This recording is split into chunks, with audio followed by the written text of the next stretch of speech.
Good afternoon.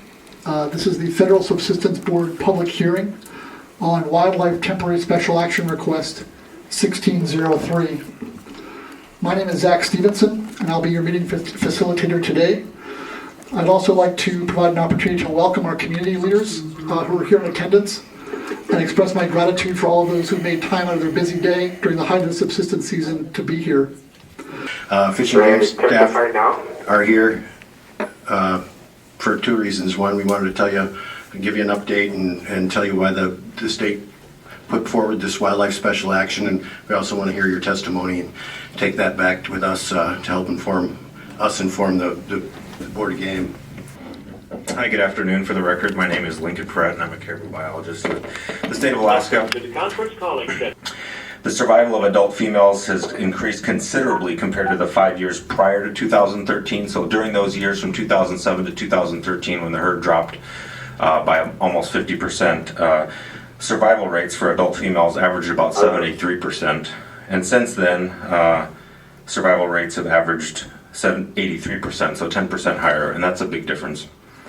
In this current year that we're in right now, we estimate mortality from October to October, so we're nearing the end of that, and we're on pace right now to have the best survival rate we've had in over 15 years. Right now it's single digits, so this year in particular has been a very good year. Some other really good things about this year, we look in late March and early April to see how many calves are still in the population.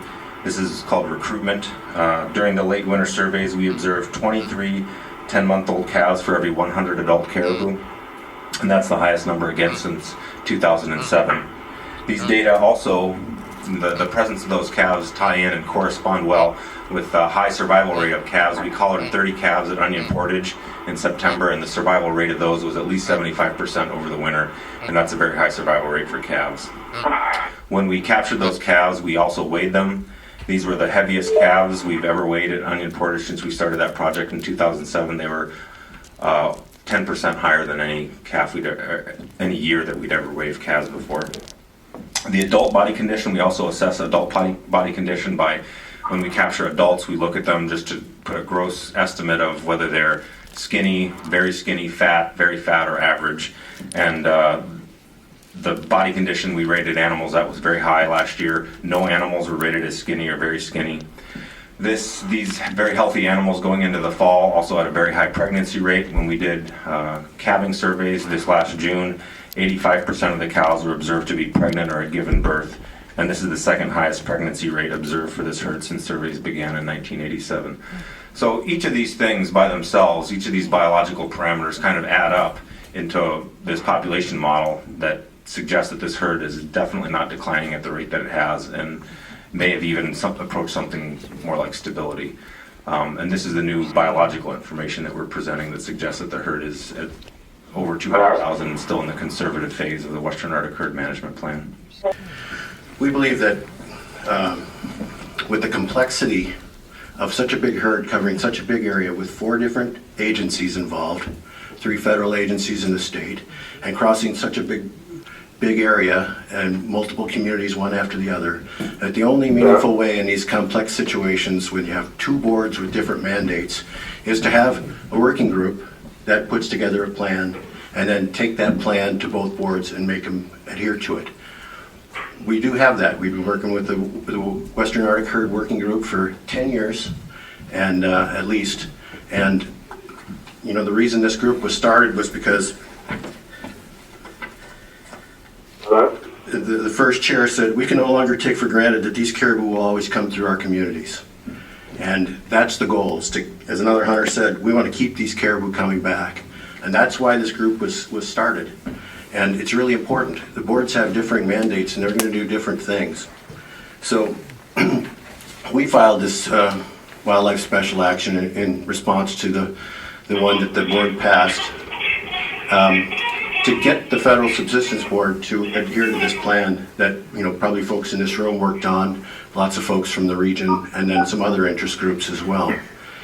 We think that both the Board of Game and the Federal Subsistence Board endorse this plan, and that, you know, sticking to this and making sure this is a living document, making sure it is what people want and is a good compromise, and sticking to it is the best way.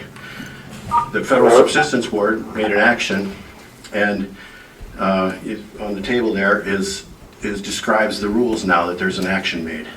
So it prevents non-federally qualified users, local users, from using the resource in Unit 23 on federal lands. Again, I'm Larry Bartlett, and I've lived in Alaska and have been a responsible hunter of the Western Arctic herd for 21 years.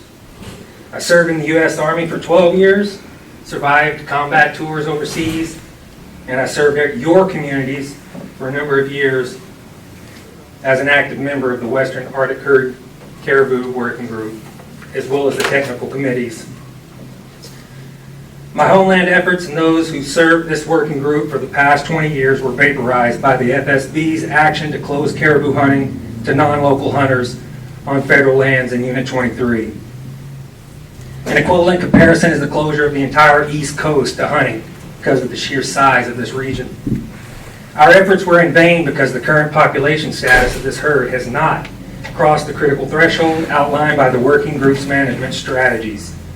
Getting close to the edge of the cliff can be scary, but it's not the same as falling over the edge. This board's action was premature, and I request this closure to be rescinded pending the latest census count released by the state. The FSB cited a conservation concern and limited the minority group responsible for 5% of the annual harvest, while protecting the privileges of local hunters whose take comprises 94% of the annual harvest. That means for every one caribou I shoot, you shoot 20. That's not conservation action. It's an illegitimate bias and a gross misuse of the federal power. The broader impact of this decision sets a very dangerous precedent for other sensitive areas in the state. The FSB also cited user conflict dilemmas to justify this closure, but this decision will not solve user conflict. It will deepen the rift. Mr. Bartlett, we've got time. Say again? We're approaching 3 minutes. I'm going to finish just like Mr. Walter did. Thank you. The FSB deepened the rift between local and non-local hunters. Once this rift becomes too great to bridge the fight for individual rights to access and harvest the state's wildlife resources on public lands, will destroy any future chance for reconciliation between you and me. This decision was premature, and it has a bad outcome for human relations. We all agree that the Western Arctic herd is experiencing dynamic population changes, which has real and palpable effects on your way of life and your food procurement. But we also have to agree that human relations, not a biological concern, is the true cause of our current crisis. The time is now that you and me, you versus me fight is laid to rest for good. The time is now that the federal closure be reversed and due efforts be applied to dissolve the user conflicts that are dividing our people. The time is now that you embrace this hunter and his commitment to seeing the human tensions released. Starting this Thursday, I'll explore the Kobuk and Noatak rivers, coursing through a vast swath of public lands for fishing and hunting and spiritual repair. In August, I'll get flown into an area north of Unit 23, harvest my limit of caribou and predators, and my hope is that after I cross the Continental Divide and drag my gear back into the Sir, Antelope River... we passed 3 minutes. I'm sorry. We have to go to the next speaker. I do not think so. My hope is that you not view me as a threat or a disruption to your way of life. My way of life is equally valuable and worth my continued efforts to reach out to your communities. I'm going to fill my experience, and I will return to share my journey with the people of Noatak, Norvik, and Kotzebue, and that's my promise. This is my way of recognizing the problems and addressing them with the most humble and respectful way. The fight is not my desire, but I am determined not to give up my right to hunt on federal public land.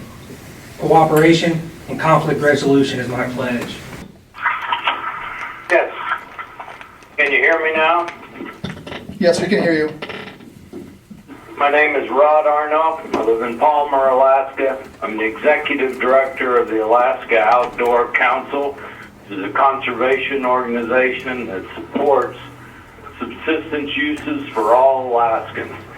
And the concerns that the Outdoor Council has with this special action is the fact that the Federal Subsistence Board was created to implement Title VIII of ANELCA. And when The Office of Subsistence Management, their biological team comes and says there is not a conservation concern with the caribou herd at this point, and that it does not meet the closure policy adopted by the Federal Subsistence Board. Then we're not following the rule of law, which will be very important to all Alaskans in the future to have the opportunity to continue a lifestyle that includes the harvest of wildlife. Thank you for your time. Is there anyone else on the teleconference that would like to share a public comment? I'm sorry, we can't hear you. Can you please speak up closer to the microphone? Mark Richards. Go ahead. Yeah, hi. Thank you for the opportunity to comment. My name is Mark Richards. I'm the Executive Director of Resident Hunters of Alaska. I'm calling from Fairbanks.